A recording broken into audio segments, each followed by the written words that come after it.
আমি তো জানি পরিমণি কতটা খারাপ, কারণ পরিমণির A to Z আমি জানি। তারা এই সুন্দর হাসি এগুলো দেখে লাভ নাই। শিরিন শিলা আপনার হচ্ছে যে ওই আরমানের কোলের উপর বসে স্ত্রীর পরিচয় দিতেন, আর শিরিন শিলার সুগার ডেডি ছিল হচ্ছে আরমান।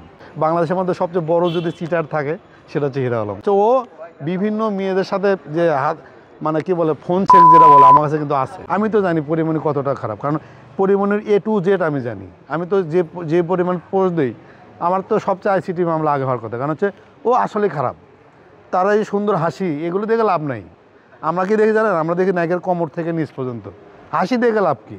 বাংলাদেশে যত মেয়ে আছে সব হাসি তো সুন্দর, হয়তো বা কেউ ফর্সা কেউ কালো। দিন শেষে সত্যটা বলার মতো সাংবাদিক আমার কাছে নাই মনে হয়। গেল হচ্ছে খবর সংযোগে আমি একটা নিউজ করেছিলাম শিরিন শিলাকে নিয়ে। উনি হচ্ছে আরমানের কোলের উপরে বসে স্ত্রী পরিচয় দিত। আমার কাছে সে এভিডেন্স আছে, প্রুফ আছে। আমাকে ডেকে নিয়ে বলছে যে শিরিন শিলা আপনার হচ্ছে যে ওই আরমানের কোলের উপরে বসে স্ত্রীর পরিচয় দিতেন, আর শিরিন শিলার সুগার ডেডি ছিল হচ্ছে আরমান। সেটা সবাই জানে। এখানে ভয় পাওয়ার তো কিছু নাই। ও কি এমন কি? উনি কিন্তু অনেক চেষ্টা করছে, ধরেন যে হামলা দেওয়ার জন্য। উনি যেখানে গিয়ে মামলা দেবে, যার কাছে গিয়ে হাত পাও টেপে, যেগুলো প্রশাসন, ওগুলো তো আমার বড় ভাই। আমাকে বলে যে এই শিরিন শিলা কী হয়েছে, এই বিষয়টা দেখো, তোমার নামে আইসিডি মামলা করতে যাচ্ছে। করুক না, আইসিডি মামলা করতে এই ভয়ে যদি আমি পোস্ট না করি, আমি যদি করি না।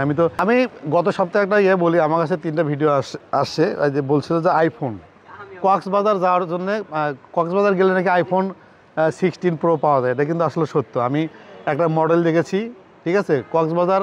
সে হচ্ছে যে একদম উলঙ্গ ভিডিও আমার কাছে 3-4টা আসছে। তো কক্সবাজার গেলে যে পাওয়া যায়, এটা কেন পাওয়া যায়? আমি যখন একটা পোস্ট দিয়েছি, দেখা যাচ্ছে মেয়েটার হচ্ছে বগল কালো, মানে আমি এটা দেখেছি। তা আমি লিখছি যে প্রিয় বগলের যত্ন নিও।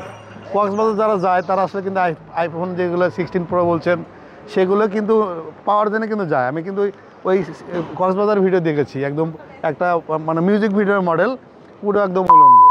তারপর হচ্ছে যে গত সপ্তাহে একটা মেয়ে আছে আপনার আয়াত মাহি নামে, এক প্রবাসী প্রডিউসার, নাম হচ্ছে আপনার হচ্ছে যে হান্নান শাহ। ওর 30 লক্ষ টাকা মেরে দিছে, সামান্য একটা মিউজিক ভিডিও মডেল। ও আর হচ্ছে সাথে হচ্ছে যে আপনার সালমান রাজ নামে একটা শিল্পী আছে, ওরা দুজন মিলে এই প্রডিউসারের 30 লক্ষ টাকা মেরে দিছে। তারপর হচ্ছে তাকে ভয় দেখিয়ে বিয়ের প্রলোভন দেখিয়ে আপনার ফোন নিচ্ছে, এই নিচ্ছে সেই নিচ্ছে। এগুলো বলার জন্য তো একটা লোক লাগবে, হয়তো বা ওটাই আমি, কিন্তু আমি ভয় পাই না, সত্যটা বলার চেষ্টা করি। আর আপনি যেটা বলছিলেন যে আমি পোস্ট করি, সেটা হচ্ছে আমার কাছে এভিডেন্স অনেক থাকে। 17-18 থাকার পরে কিন্তু আমি পোস্ট করতে বলবো। তার বাড়ি হচ্ছে বগুড়াত। এ পর্যন্ত আসতে তাকে কিন্তু সবচেয়ে সাপোর্ট আমি দিছি।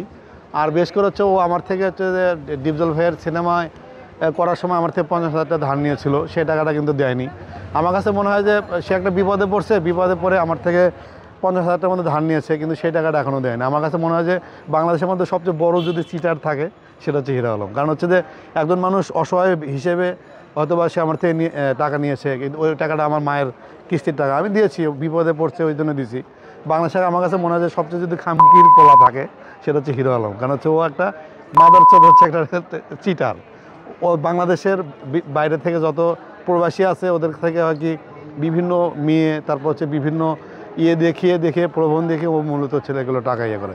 ওর মানে বাৎসরিক ইনকাম যেগুলো আছে সেগুলো হচ্ছে যে এই সিনেমার যেগুলো ভাবগুলো দেখে মূলত সে হচ্ছে বিভিন্ন যাত্রার প্যান্ডেল, বিভিন্ন অনুষ্ঠানে গিয়ে ও হচ্ছে যে আপনার যে শীত আসতেছে বিভিন্ন অনুষ্ঠানে গিয়ে হচ্ছে আপনার 1 লক্ষ টাকা নিয়ে হচ্ছে যায়। কিন্তু মূলত হচ্ছে যে ও বাংলা সিনেমার কিছুই না, ওর কোনো চেহারা আছে, ওর কোনো শিক্ষাগত যোগ্যতা আছে, ওর কিছুই নাই। ওর মূলত হচ্ছে এগুলো আসলে চিটারি করে চলা। বাংলাদেশে যদি কেউ ভয় পায়, ও আমাকে পায়।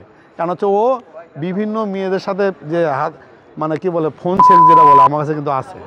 ও কিন্তু জানে যে আমার কাছে ওই ভিডিওটা আছে। ও কিন্তু হাত দিয়ে ফোন সেক্স করছে বিভিন্ন মেয়েদের সাথে। ওই ভিডিওগুলো আসে বিধায় কিন্তু সে আমাকে ভয় পায়। আর বাংলাদেশে অনেক সেলিব্রিটি আছে, অসংখ্য সেক্স ভিডিও আমার কাছে আছে, এই জন্য হয়তো বা এখান থেকে ভয় পায়। আমার নাম হচ্ছে আকাশ নিবিড়, আমি বিনোদন সাংবাদিক।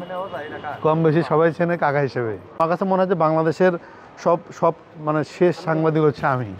কারণ হচ্ছে আমার পরে আর আমি দেখিনি। আর 17তে আসা আমি শাকিব খানের অনেক ভক্ত ছিলাম। ওইখান থেকে আমি প্রচুর লিখতাম। আমি শাকিব খানের যত নিউজ আছে ওগুলো লিখে পাঠাইতাম, তারপর পরিমণির নিউজগুলো পাঠাইতাম। ওইখান থেকে আমাকে ডাকা হলো ইনক্লাবে কন্ট্রিবিউটর হিসেবে। কন্ট্রিবিউট করার পরে আমার লেখা তাদের ভালো লাগতো, সেখান থেকেই যাওয়া। তারপর হচ্ছে যে ওইখান থেকে ডাক পেলাম করতোয়ায় 1 বছর করার পরে আবার হচ্ছে যায় দিন বিভিন্ন আমার এ পর্যন্ত 6,500 শুধু ইন্টারভিউ নিয়ে আছে বাংলাদেশ সেলিব্রিটি, বাংলাদেশ যত আছে একজনের 5-12 নিয়ে আছে, তারপর হচ্ছে একজনের ধরেন যে 2-3 বার ভালো, খুব সম্পর্কগুলো ভালো বাংলাদেশ যত সেলিব্রিটি আছে।